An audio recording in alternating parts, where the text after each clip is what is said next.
and it's more recent, it's probably 6 years old.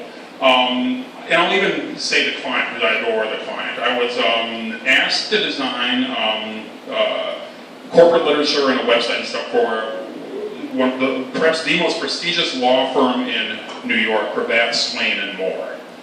And I had some conversations with them as we were pitching the work, and went up to give a presentation to qualify to do the job against, I assume, other people. And I put together, this like now it's very high tech, some sort of like even a keynote presentation, God only knows what it was. But it was something, it was like this customized presentation showing our capabilities, talking about what our approach should be, et cetera, et cetera. And right before, like that, the meeting was like at 11:30, and I think at around like 10:15, I looked at it one last time and I thought, you know, this has been customized for them, but it's not clear. So I said, let's add a title slide where it says like, you know, pentagram and cravat swing and more, right? So I said, and make sure, I said, I forget whether there's a comma after between cravat and swing, or there's or if it's an ampersand or an A and B, make sure that's right, because I don't want to mess this up. And so, I looked at it, looked perfect. I said, you got to check the comma, ampersand, line, that's good. So I go up to Worldwide Plaza, you know where that is, where Ogilvy is, right? Upper floors, corporate cafeteria, very nice, walnut, everything. Go in this room, big oval-shaped boardroom table.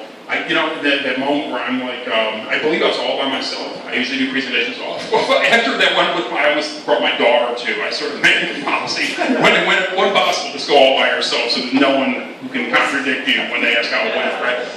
So I was by myself, and I did that thing where I crawled under the table and plugged in all the stuff and had it all going, and it wasn't stretching or doing funny things and projecting very nicely. And so I said, you know, I'm very honored to be here. This is a very prestigious firm, and you know, whoever works with you will, you know, it's a privilege to be able to contribute to the reputation of such an best place. And I'd like to just begin the presentation. And I'm a grown up now, so I said, if there's any questions you have along the way, just feel free to ask. I talk fast, but interrupt me if you like. And so I turn on the projector, project the first slide, pentagram, and cravat swing and more. Someone raises their hand. I say, yes.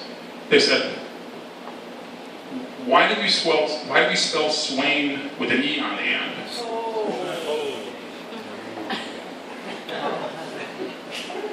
And I just said, the first question I asked was, does that window open?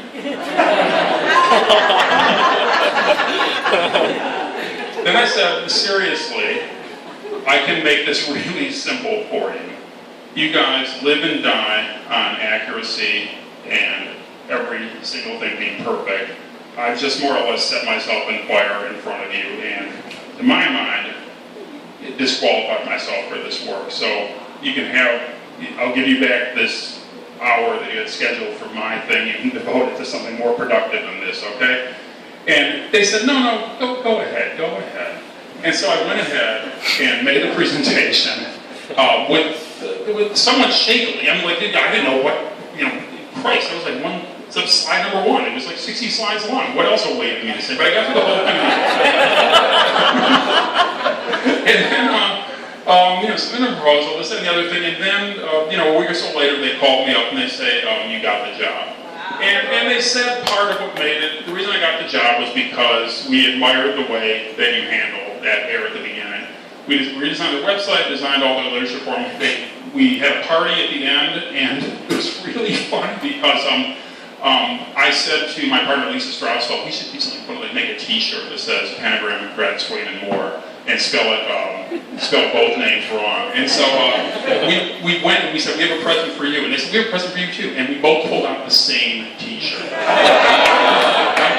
So the lesson there is that you can people really don't mind if you make mistakes. What they mind is if you don't appear to be listening to them, if you don't appear to be responsive to what they are thinking, and if you just appear to be kind of like arrogant and obnoxious. Now, as we speak, I believe the presidential debates are going on, so one or more of the speakers may be making one or more of those very errors, and we're just